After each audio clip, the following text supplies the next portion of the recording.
And now for the news. Tonight's top story concerns the strange disappearance of one of the city's 2 remaining cable cars and all the passengers aboard it. Sounds like a job for the fearless detectives.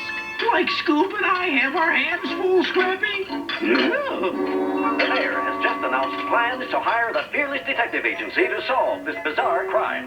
Like, don't they know Uncle Fearless is out of town? We'll solve the crime. We can solve anything. Zoinks! A spooky mystery and they put us on the case in the middle of a foggy night? Like, what else could go wrong?